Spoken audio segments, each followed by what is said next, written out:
Selamat sore Bapak Ibu sekalian kasih Tuhan. Apa kabar semuanya? Sudah mulai merasakan winter ya? Tadi malam dan hari ini kita boleh kembali ke winter. Selama ini kemana berarti ya? Oke, puji Tuhan. Ini urapannya berat sekali sepertinya, jadi turun-turun terus. Oke. Sebelum kita mendengarkan firman Tuhan, saya mau ajak kita tundukkan kepala kita sekali lagi, kita akan berdoa ya. Mari kita berdoa. Bapa, kami mengucap syukur buat Yesus yang boleh lahir dalam kehidupan setiap kami. Kami mengucap syukur, kami tahu bahwa Engkau tidak pernah meninggalkan dan Tuhan boleh terus berada bersama-sama dengan kami. Dan kami mau berikan pujian yang terbaik kami kepada Engkau Tuhan.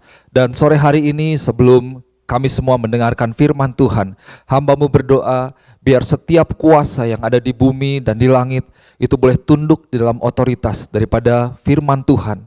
Biar sungguh firman Tuhan boleh masuk ke dalam setiap hati jemaat Tuhan di tempat ini dan boleh bertumbuh dan menjadi satu dasar yang boleh mengarahkan kehidupan setiap kami Tuhan. Dan bahkan firman Tuhan boleh membawa perubahan yang sungguh nyata dalam kehidupan pribadi lepas pribadi. Roh Kudus boleh bekerja dan biar setiap hati, kekerasan hati manusia itu boleh ditaklukkan, ditundukkan di dalam nama Tuhan Yesus. Terima kasih Bapa, di dalam nama Yesus kami berdoa mengucap syukur. Haleluya, amin, amin. Oke, Bapak Ibu Saudara yang kasih Tuhan, sore hari ini saya mau lanjutkan kembali. Kita akan belajar tentang satu tokoh Alkitab yang luar biasa. Dan saya beri judul yaitu Welcoming Christ pada sore hari ini karena ini merupakan minggu terakhir daripada Advent ya. Advent itu adalah minggu di mana kita menantikan kelahiran Yesus sebagai juru selamat. Well, sebenarnya memang kita tahu bahwa Yesus itu tidak lahir pada tanggal 25 Desember ya. Tidak ada bukti bahwa Tuhan Yesus lahir pada tanggal 25 Desember. Tapi kita memanfaatkan momen ini untuk kita boleh mengingat kembali apa yang Tuhan kerjakan, apa yang Tuhan berikan dalam kehidupan setiap kita melalui kelahiran Yesus Kristus sebagai juru selamat kita. Nah, saudara yang dikasih Tuhan, saya berapa kali saya sempat katakan bahwa dalam momen Natal kita bukan merayakan kelahiran seorang bayi Yesus itu sendiri. Karena bayi Yesus itu sudah lahir satu kali dan tidak akan lahir kembali, betul ya? Itu sudah melahir, tetapi kita merayakan bahwa ada tujuan di dalam kelahiran seorang Yesus gitu. Ada tujuan yang ilahi di mana Tuhan mau membawa rekonsiliasi dan Tuhan mau membawa keselamatan untuk umat manusia lewat kelahiran seorang bayi, yaitu bayi Yesus, lewat kelahiran seorang pribadi Yesus itu sendiri. Nah, jadi saudara yang dikasih Tuhan, di dalam Natal kita bukan hanya merayakan aksesoris Natal, tetapi kita merayakan sungguh bahwa ada kuasa yang bekerja dalam kehidupan kita lewat momen kelahiran Yesus ini yang kita rayakan bersama-sama. Nah, saudara yang dikasih Tuhan, ada satu tokoh Alkitab, ada cerita di Alkitab yang saya percaya saudara sudah pernah dengar semuanya. Kita suka, kita bikin drama, yaitu kita akan belajar dari yang namanya orang-orang yang bijak ya. Atau orang bilang itu orang-orang Majus, the wise men atau the Magi. Dan ini ditulis dalam kitab Matius pasal yang kedua, ayat yang pertama sampai ayat yang ke-11. Saudara boleh buka Alkitab saudara dari kitab Matius pasal yang kedua, ayat yang pertama sampai ayatnya yang ke-11. Saya akan bacakan firman Tuhan, saudara boleh perhatikan firman Tuhan ini. Ini satu cerita yang menceritakan bagaimana pada akhirnya orang Majus itu bisa bertemu dengan pribadi Yesus itu sendiri. Matius pasal 2 ayat yang pertama, firman Tuhan katakan demikian. Sesudah Yesus dilahirkan di Bethlehem di tanah Yudea pada zaman Herodes, datanglah orang-orang Majus dari timur ke Yerusalem dan bertanya-tanya, di manakah dia raja orang Yahudi yang baru dilahirkan itu? Kami telah melihat bintangnya di timur dan kami datang untuk menyembah dia. Nah, ketika Raja Herodes mendengar hal itu, terkejutlah ia beserta seluruh Yerusalem.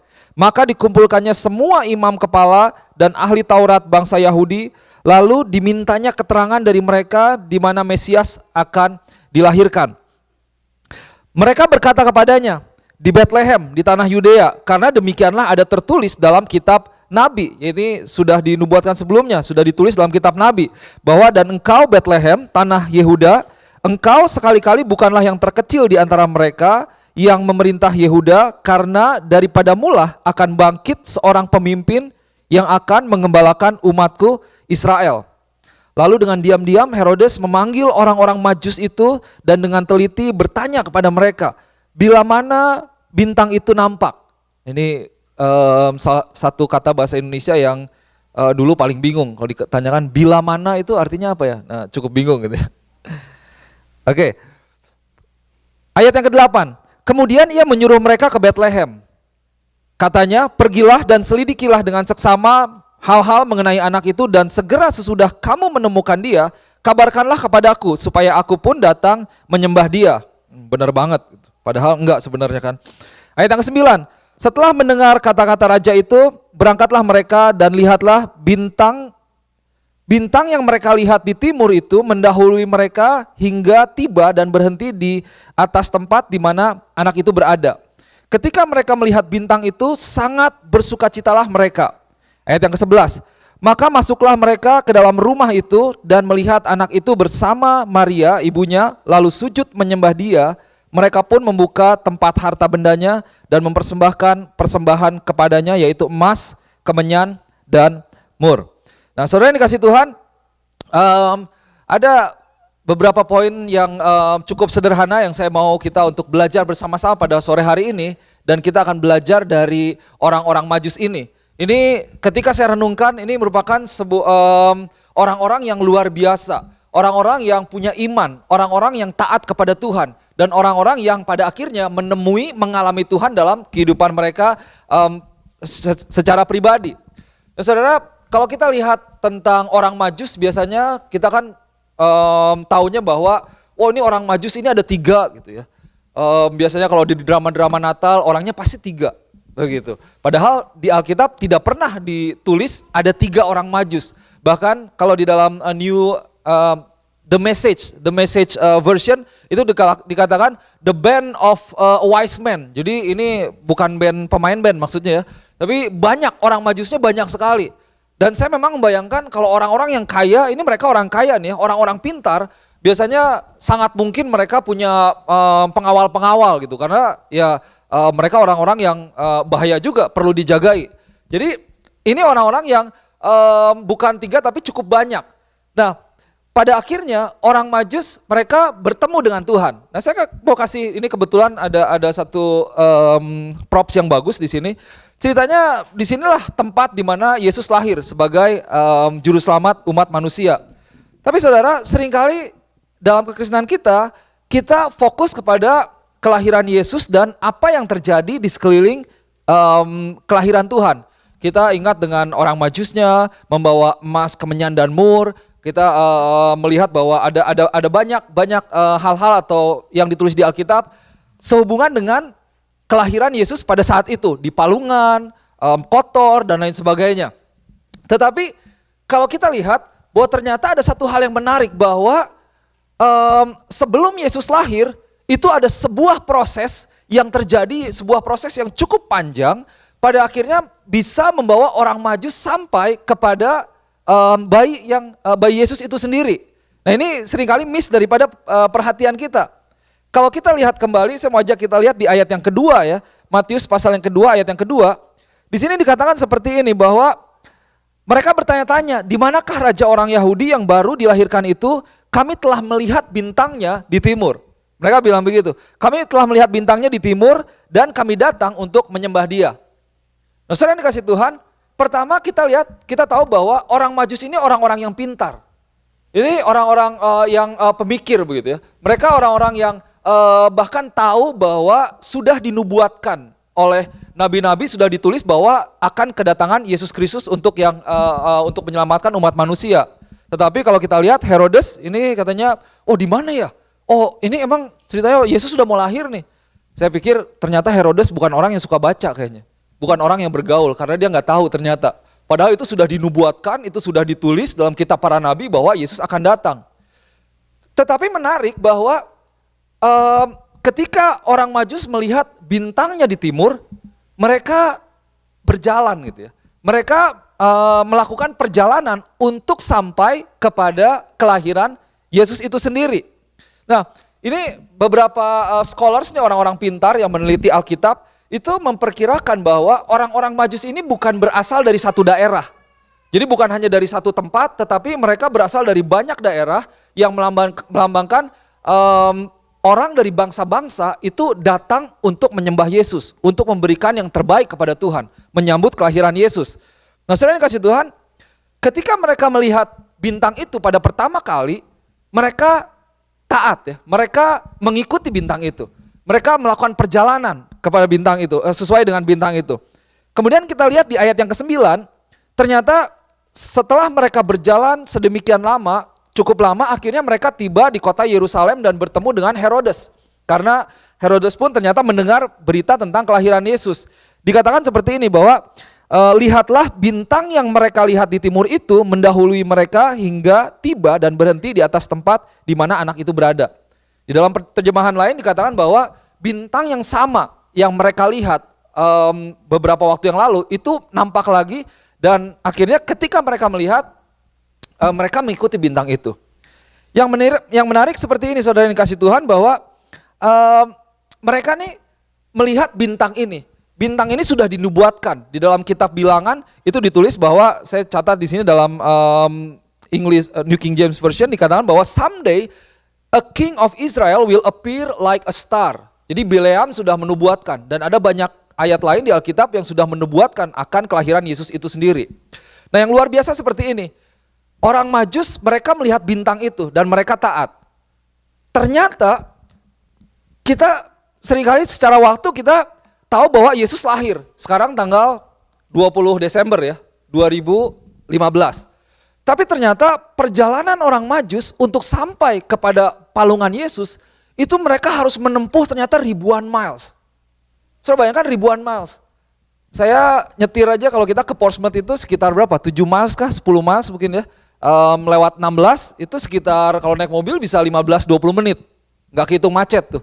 Itu naik mobil. 5 sampai 10 miles, mungkin 15 miles paling jauh. Saudara bayangkan ribuan miles untuk mereka sampai ke tempat di mana Yesus lahir. Jadi coba misalnya kalau kaset itu dimundurin videonya gitu. Begitu ya. Set mundur, ternyata berapa lama ya orang Majus harus berjalan untuk sampai kepada kelahiran Yesus. Saudara bisa dapatkan ya. Berarti kalau sekarang tanggal 20 Desember dan misalnya nanti tanggal 25 Desember misalnya Yesus lahir ke dunia, mereka mesti berjalan mungkin berbulan-bulan dan bertahun-tahun sebelumnya. Betul ya? Bisa dapat ya? Karena memang mereka pertama kali mereka melihat bintangnya di timur dan mereka melakukan perjalanan. Perjalanan pertama itu ternyata sebuah perjalanan yang jauh. Itu bukan berjalan yang dekat.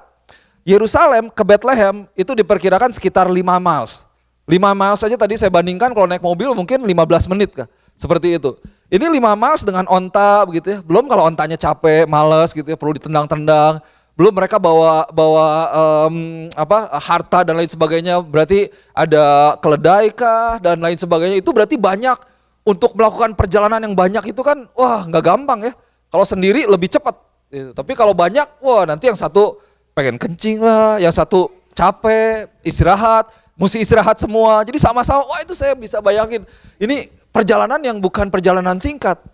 Tetapi menariknya lihat bahwa ternyata untuk orang Majus bisa sampai kepada kelahiran Yesus, mereka itu mempersiapkan diri mereka dan memulai perjalanannya mungkin 1 tahun, mungkin 2 tahun, mungkin ya berbulan-bulan sebelumnya. Saudara bisa lihat itu ya. Karena itu bukan sebuah perjalanan yang singkat. Nah ini yang luar biasa. Yang pertama, ketika mereka melihat bintang itu, di ayat yang ke-9 dikatakan seperti ini. When they heard the king, they departed. Ketika mereka di terjemahan lain dikatakan when they saw the star, they departed. Jadi ketika mereka melihat bintang itu, mereka pergi. Mereka melihat bintang, mereka pergi. Saudara boleh bayangkan bahwa ini seolah-olah sebuah, misalnya kita punya acara nih, tanggal 27 kita akan punya perayaan Natal ya.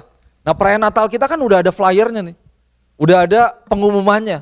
Sudah dimasukkan di Facebook, sudah dimasukkan di Instagram, nggak tahu udah apa belum ya. Buat anak-anak dan lain sebagainya. Jadi, untuk sebuah perayaan yang kita akan datangi, kita sudah mempunyai sebuah kepastian gitu. Karena udah, berarti tanggal 27 jam 5 yang pasti bakal banyak orang di sini. Kenapa? Karena akan ada perayaan Natal. Tetapi ini orang Majus, mereka hanya bisa melihat, ini ada bintang loh.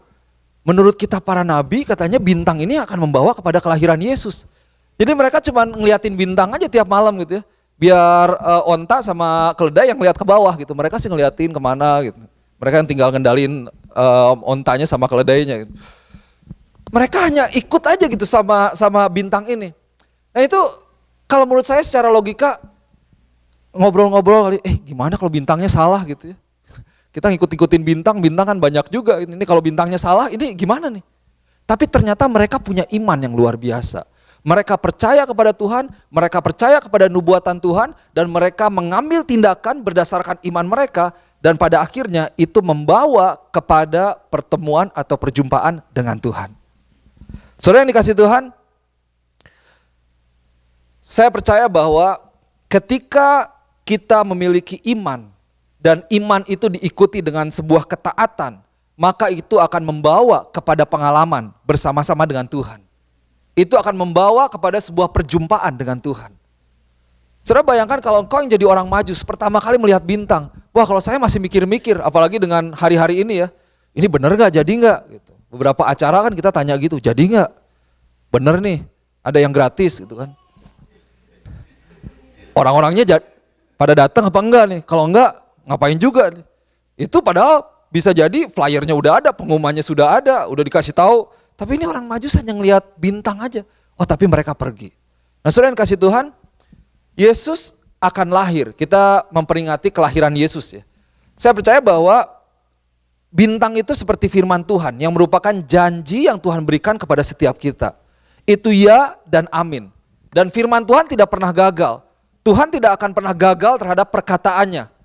Yang menjadi masalah dalam kehidupan kita, apakah kita menerima firman Tuhan atau tidak, itu bukan kepada kemampuan Yesus untuk menggenapi firman-Nya. Tetapi apakah kita mau mempersiapkan diri kita untuk menerima janji Tuhan itu. Sudah bisa dapat ya. Bahwa orang-orang Majus ini mereka berangkat atau tidak, Yesus akan tetap lahir. Betul? Mereka mau mempersiapkan atau tidak, Yesus akan tetap lahir karena itu sudah dinubuatkan. Tetapi karena ini adalah orang-orang yang mau taat dan setia kepada nubuatan daripada para nabi, mereka mengikuti, mereka taat, mereka bertindak di dalam iman, mereka memberikan korban yang terbaik mereka berjalan mungkin lewat lembah, gunung, sungai dan lain sebagainya, dan pada akhirnya membawa mereka kepada pertemuan dengan Tuhan. Saudara yang dikasih Tuhan, kadang-kadang mungkin kita sekarang lebih gampang. Kalau kita mau pergi, pastor jangan lupa hari ini, benar hari ini, lihat jam dulu, masih bisa nggak? Masih bisa, oke saya akan ada di sana 1 jam lagi. Nah kita bisa serba instan sekarang. Tetapi zaman dulu itu perlu yang namanya persiapan. Nah ini dia, ini yang perlu kita miliki sebagai orang percaya, yaitu yang namanya persiapan. Kita perlu membuka hati kita, mempersiapkan hati kita supaya sungguh Yesus itu boleh lahir dalam diri kita. Saya belajar tentang sebuah momentum. Nah momentum ini satu katakanlah kejadian yang kalau kita tidak siap, itu kita akan lewat. Jadi ini lagi momentumnya nih, lagi saatnya gitu ya. Saya kasih contoh seperti ini. Saya suka sekali-sekali gitu ya, saya bukan profesional tapi saya seneng main ini bodyboarding.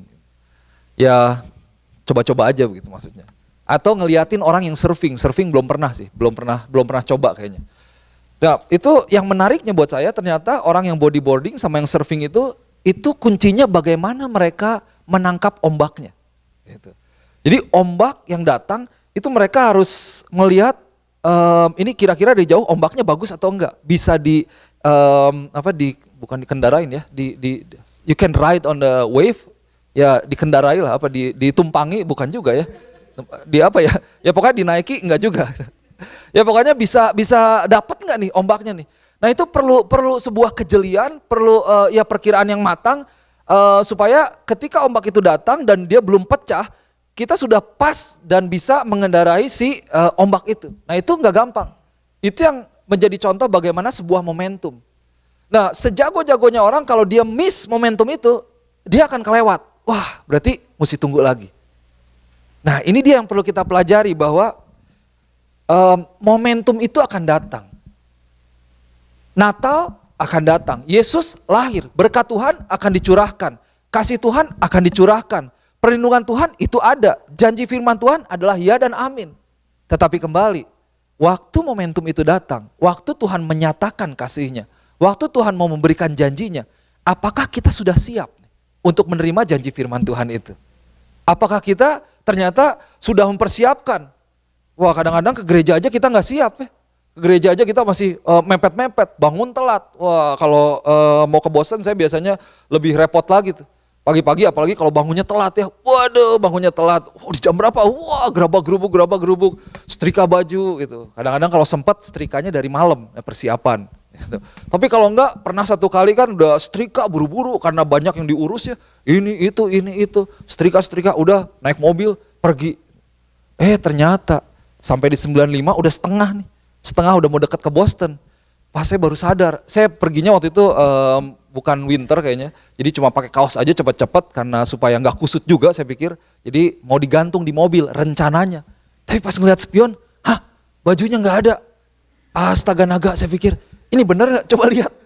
Pengennya digantung kan, jadi sampai di Boston dipakai jadi rapih gitu, nggak kusut gitu, nggak kena seat belt dan lain sebagainya. Waduh saya pikir, wah ini repot juga, ternyata bener-bener nggak ada. Waduh, itu kan memang kekreativitasan itu muncul di saat adanya tekanan gitu. Langsung berpikir bukan 7 kali lagi, 10 kali berulang kali. Ini gimana ya? Kan nggak mungkin dong khotbah pakai kaos gitu, pakai kaos sembarangan. Apalagi 5-7 tahun lalu gitu di Boston juga ya nggak mungkin gitu. Sekarang bisa pakai pink, ya mending gitu. Real man wear pink, oke? Nah akhirnya saya coba telepon, aduh ini gimana, saya telepon satu anak Boston, coba si ini deh. Saya bilang, anaknya udah pulang ke Indonesia, saya bilang, kamu punya baju gak? Pinjem ke meja dong, saya bilang. Pinjem ke meja apa aja, kalau enggak yang putih aja deh, yang paling gampang yang putih. Biar kayak ujian negara juga saya pakai celana hitam, baju putih. Biasanya kalau di Indonesia kan yang kuliahan tuh ujian negara tuh mesti pakai putih hitam. Enggak apa-apa lah pokoknya. Ya udah sampai di sana, Pastor ini bajunya, aduh. Kamu menyelamatkan saya benar-benar, terima kasih banyak gitu. Pas dicoba, ternyata masih sedikit kegedean. Jadi ya agak kayak orang-orangan sawah gitu memang ya. Gitu. Tapi nggak apa-apa lah, saya masukin, ya udahlah khotbah lah dengan apa adanya.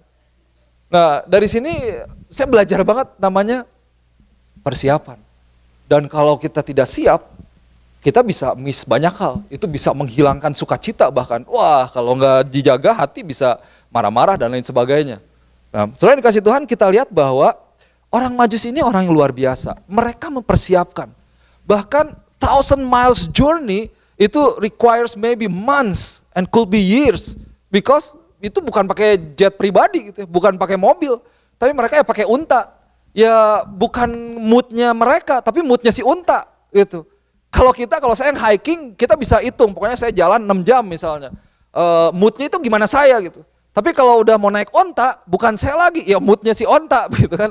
Kalau ontanya lagi malas, lagi bete, belum keseleo gitu kan, wah repot juga. Mesti dibenerin dulu, diobatin dulu. Gitu. Tapi ternyata ya, wah orang Majus ini luar biasa. Yang perlu kita teladani bahwa mereka mempersiapkan yang terbaik, betul? Mereka mempersiapkan waktu mereka mempersiapkan setiap apa yang mereka bawa, tetapi yang luar biasa, mereka taat, mereka punya iman, dan mereka menjalani apa yang menjadi firman Tuhan. Dan pada akhirnya mereka mengalami Tuhan. Mereka bertemu dengan Tuhan. Yang pertama, kalau kita mau bertemu dengan Tuhan, benar-benar Yesus lahir sebagai juru selamat. Dan Yesus itu benar-benar memberikan kuasa dalam kehidupan kita. Saya mau ajak terus untuk kita mempersiapkan hati kita. Biar Natal bukan hanya sekedar Natal kembali. Tetapi sungguh ada satu hal yang kita alami secara pribadi. Ada perubahan yang nyata, bahwa ada pewahyuan Tuhan, ada pernyataan Tuhan dalam diri setiap kita. Nah yang kedua, di ayat yang ke-11 kita lihat. Di ayat yang ke-11, firman Tuhan katakan begini. Maka masuklah mereka ke dalam rumah itu dan melihat anak itu bersama Maria ibunya. Lalu sujud menyembah dia. Mereka pun membuka tempat harta bendanya dan mempersembahkan persembahan kepadanya yaitu emas, kemenyan, dan mur. And they had opened their treasures or their luggages, and they presented gifts to him, gold frankincense and myrrh. Jadi dibawa emas, kemenyan, dan mur. Nah, saudara bayangkan lagi bahwa pada waktu itu tidak bisa yang namanya instan ya untuk mempersiapkan hadiah. Hari-hari ini mau Natal, kita dengar ada banyak istilah yang namanya last minute gift. Wah, itu sampai datang ke pos last minute gift. Saudara pernah bayangkan nggak? Mereka merencanakan advertisement itu untuk sampai misalnya 5 hari di pos kita. Nah itu perencanaan tuh. Padahal perencanaannya bukan last minute, tapi ditulis last minute supaya 5 hari sebelum kita keingetan last minute gift. Kalau belum, pergi ke toko ini, pergi ke toko itu. Atau kalau di internet itu ada online. Saya langganan ini namanya Amazon Prime. Amazon Prime itu gratis 2 hari shipping. Jadi kalau misalnya ada yang lupa nih Natal tanggal 25 hari Jumat. Oh, berarti malam ini masih bisa beli. Nanti dipastikan hari Selasa atau hari Rabu itu udah ada di depan pintu. Wah, hebat sekali hari-hari ini gitu loh. Luar biasa. Kalau tambah beberapa dolar, $3 something, itu bisa 1 hari shipping. Jadi order, besok udah nyampe. Tuhan ini dari mana, turun dari surga atau gimana ya, nggak tahu juga. Amazing memang, luar biasa. Tapi ini kadang-kadang jadi mental kita. Saya kadang-kadang pikir begini, sebenarnya rugi juga ya, gue langganan-langganan bayar kayak gini. Kalau saja saya bisa melakukan perencanaan yang lebih baik, mungkin saya nggak harus daftar Amazon Prime ini, bener nggak? Kalau mungkin saya punya perencanaan lebih baik, oh ya ini orangnya yang mau dikasih misalnya. Oh ini saya perlu ini, begitu ya. Perlu ini dan ini dan ini. Jadi saya udah perencanaan nih. Atau kalau tidak ini udah mau habis, jadi beli lebih dahulu supaya ada. Jadi nggak pas habis baru beli, begitu kan? Bisa jadi itu menghemat uang, tenaga dan waktu. Tapi ini jadi bisnis yang luar biasa. Kenapa? Dimanfaatkan peluang dalam hal persiapan. Last minute gift, wah disediakan. Harganya lebih mahal ya nggak apa-apa lah. Namanya juga last minute gitu ya. Kita terakhir. We are willing to pay more dollars because of actually ya mungkin kita yang kurang siap sebenarnya. Nah, tapi saudara bisa bayangkan kembali apa yang orang Majus lakukan ini. Bahwa mereka membawa emas, kemenyan dan mur ini, mereka bukan tiba-tiba jalan dulu waktu mereka melihat bintang di timur, kayaknya Yesus mau datang nih, mau lahir. Tuh ada bintangnya, yuk kita jalan. Gimana, mau bawa apa nih, kita mau bawa apa? Nanti dulu lah. Kali-kali aja bintangnya hilang, ketutup awan kan repot juga kita misalnya. Pokoknya kita jalan aja dulu. Udah jalan, terus ternyata sampai ke Yerusalem gitu. Lihat lagi bintangnya, ternyata bener loh, ada bintangnya. Wah kita belum bawa apa-apa nih, coba-coba ke toko sebelah. Nah kan zaman dulu gak bisa begitu ya, gak ada. Jadi benar-benar harus persiapan. Jadi kebayang sejak yang ribuan mil sebelumnya, mereka sudah harus membawa itu semua. Mereka harus persiapkan, harus dimasukkan ke kantong-kantongnya, ditaruh di atas keledai dan onta-ontanya semua, harus dibawa sambil cuman berpatokan kepada bintang gitu. Coba saudara jalan gitu ngeliatin bintang gitu kan, nanti lucu juga itu, di orang lucu juga gitu. Sekarang kita ngeliatnya GPS udah jelas, nyampainya jam berapa, detiknya berapa gitu, berapa miles begitu ya, udah ketahuan. Kalau ada macet bisa dibelokin. Nah zaman dulu cuman bintangnya lewat laut gimana, repot kan. Kelelep juga onta itu, nggak bisa jalan. Nggak ada laut kali ya, beda lagi, nggak lewat laut. Tapi luar biasa buat saya bahwa ternyata orang-orang Majus ini adalah orang-orang yang mempersiapkan yang terbaik untuk menyambut kelahiran Tuhan. Mari kita boleh mempersiapkan yang terbaik untuk menyambut kelahiran Tuhan. Hari Jumat lalu saya share di Youth Christmas Celebration tentang bahwa Christmas itu tentang Yesus ya. Christmas is the reason for the season. Sebenarnya kalau menurut saya Christmas is not the reason for the season only, but it is the reason for every season in our life. Ada amin. Yesus ini bukan alasan untuk bukan reason untuk musim Natal aja, tapi sebenarnya reason untuk setiap momen dalam kehidupan kita. Dan ini merayakan kelahiran Yesus memang, merayakan ulang tahun Yesus kalau bisa dikatakan seperti itu. Tapi saudara bisa lihat bahwa kalau kita datang kepada ulang tahun orang kan kita pikir ya, wah dia mau ulang tahun nih. Apalagi kalau itu saudara atau orang yang dekat dengan kita akan pikir apa ya yang dia butuhkan. Atau kalau dia nggak butuh, apa yang kira-kira dia pengen. Apa yang bisa menyenangkan hati dia. Apa yang bisa benar-benar membuat dia happy gitu. Kita tanya ke teman-teman, kira-kira dia butuh apa ya? Kira-kira dia senangnya apa gitu. Dia hobinya apa? Supaya kasih hadiahnya yang pas begitu. Tapi kan kita tidak datang kepada ulang tahun seseorang untuk berharap kepada goodie bags-nya, untuk kuehnya, untuk ditraktirnya. Gak tahu emang orang Indonesia aja kayaknya yang berharap orang ulang tahun tuh kayaknya, lu kan ulang tahun minggu depan ya, jangan lupa traktir gitu ya, segereja semuanya. Aduh kasihan banget. Saya ingat saya punya teman, waktu itu teman saya ini di setiap ulang tahun dia hadir.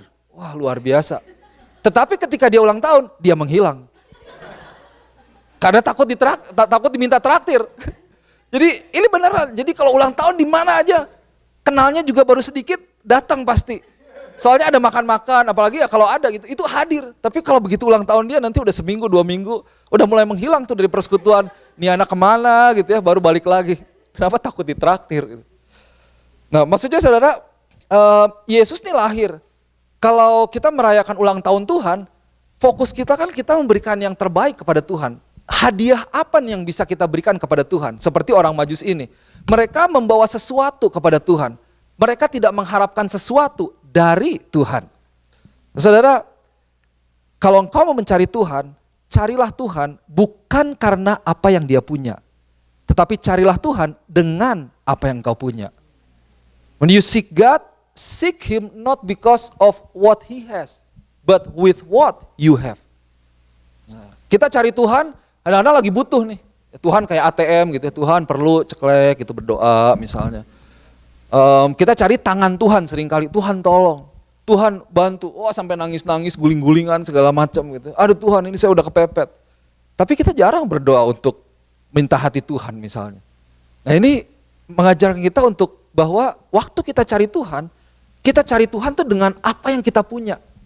Orang Majus mereka mencari Tuhan, mereka memberikan, saya pikir itu sebuah cost atau biaya yang cukup mahal ya. Mereka berjalan itu bawa tendanya, bawa ya tadi keledai dan onta-ontanya, perbekalannya, makanan dan minumannya, itu kan bukan sebuah perjalanan yang singkat dan perjalanan yang murah gitu. Saya ingat summer kemarin ini yang setelah kita sama-sama ke Pautak Away itu beberapa dari kita camping itu di sana ya. Wah itu di mobil saya udah penuhnya minta ampun, udah sampai atas. Tenda lah masuk, kompor lah masuk, kursi masuk, selimut masuk, semuanya. Apalagi bawa anak kecil kan. Tetap aja ternyata sampai di sana malam-malam kedinginan juga. Karena ternyata lebih dingin dan gak siap. Well, it's all about preparation. Tapi aduh saya bayangkan, ini orang Majus ya, benar-benar ribuan miles loh. Mereka mau jalan, mereka camping tiap malam. Saya udah naik mobil, cuman semalam pula. Itu bawaannya udah kayaknya minta ampun. Tapi ini mengajarkan saya sendiri secara pribadi untuk bagaimana mempersiapkan yang terbaik supaya kita bisa mengalami yang terbaik. Dan buat Tuhan, saya mau ajak setiap saudara di tempat ini. Ini momen Yesus lahir. Yesus siap menyatakan berkatnya untuk saya dan saudara. Yesus siap menyatakan dirinya. Yesus itu tersedia gitu. Berkatnya, karunianya, kuasanya. Percaya kepada janji firman Tuhan. Apa yang kau doakan, firman Tuhan iya dan amin. Tuhan akan genapi. Pertanyaannya kembali, apakah kita mau mempersiapkan diri kita? Apakah kita mempersiapkan kapasitas kita, kantung kita untuk berkat yang daripada Tuhan ini? Saudara yang dikasih Tuhan, mari kita siapkan diri kita. Siapkan hati kita. Kita menanti-nantikan Tuhan. Kita berdoa kepada Tuhan, biar Tuhan Natal ini Tuhan saya mau mengalami Tuhan. Saya mau mengalami Tuhan secara pribadi. Biar jangan lewatkan Tuhan, bahwa Natal ini berlalu di mana saya tidak mengalami Tuhan secara pribadi. Tidak ada pengalaman pribadi, tidak ada pewahyuan daripada firman Tuhan, tidak ada perkataan Tuhan, tidak ada jamahan Tuhan. Karena saya tahu bahwa Natal adalah Yesus.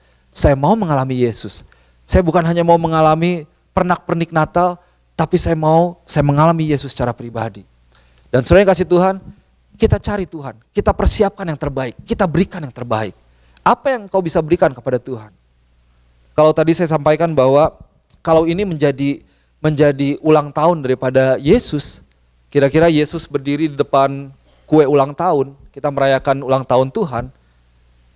Waktu Tuhan tiup lilinnya, kira-kira apa yang akan Tuhan sampaikan?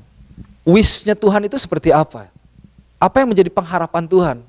Biasanya kan kalau ulang tahun kan, wah ya tiup lilinnya, habis tiup lilinnya, ya make a wish apa, ayo wishnya, ya kawin, misalnya.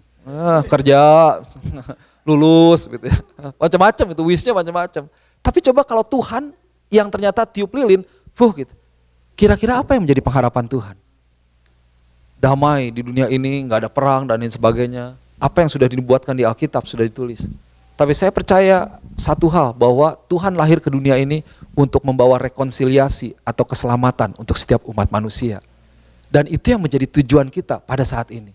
Biar saat kita masuk dalam momen Natal, kita boleh kembali kepada tujuan Tuhan. Tujuan yang melekat dalam kehidupan Yesus, itu sebenarnya sekarang melekat dalam kehidupan kita. Tugas kita, tanggung jawab kita untuk memberitakan kabar baik sehingga orang-orang boleh diselamatkan. Persiapkan yang terbaik, berikan yang terbaik. Saya berdoa gereja Tuhan boleh mengalami Tuhan lebih lagi. Gereja Tuhan boleh semakin dewasa dan semakin bertumbuh di dalam pengalaman dengan Tuhan. Ini menjadi satu pesan awal mungkin dari saya untuk tahun 2016 juga. Saya percaya bahwa 2016 kita akan mengalami Tuhan lebih lagi. Kita akan bertumbuh lebih lagi. Kita akan masuk ke dalam, naik kepada level yang lebih lagi. Tetapi kembali jangan sampai kita lewat ketika Tuhan melawat kita. Tapi karena kita tidak siap, kita tidak mendapatkan bagian daripada apa yang Tuhan telah siapkan dalam kehidupan kita. Nanti setelah ini saya akan umumkan kembali, ini menjadi sambungan apa yang akan kita lakukan di tahun 2016. Karena saya berdoa sungguh supaya saudara dan saya, kita boleh mengalami encounter and experience. Kita mengalami Tuhan, bertemu dengan Tuhan secara pribadi. Dan perjumpaan dengan Tuhan, itu akan membawa perubahan dalam kehidupan kita. Ada amin? Amin. Mari kita berdoa. Bapa, kami mengucap syukur buat malam hari ini Tuhan, sore hari ini. Kami boleh mendengarkan firman Tuhan.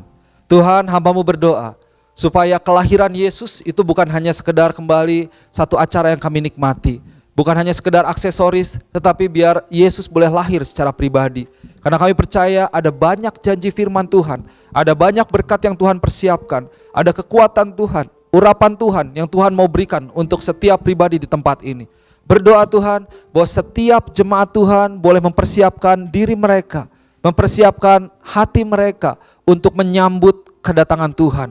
Sehingga Yesus boleh lahir, bukan hanya lahir ke dunia ini secara fisik atau secara manusia, tetapi boleh lahir dalam hati setiap kami Tuhan. Terima kasih Bapa. Tuhan berkati setiap jemaat Tuhan di tempat ini.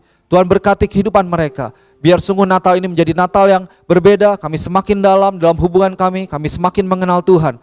Dan sungguh Tuhan, kami boleh terus melakukan pekerjaan Tuhan, menyampaikan kabar baik bagi banyak orang dan membawa kemuliaan bagi nama Tuhan. Terima kasih Bapa, dibenteraikan firman Tuhan, dalam nama Yesus kami berdoa. Haleluya. Amin. Amin.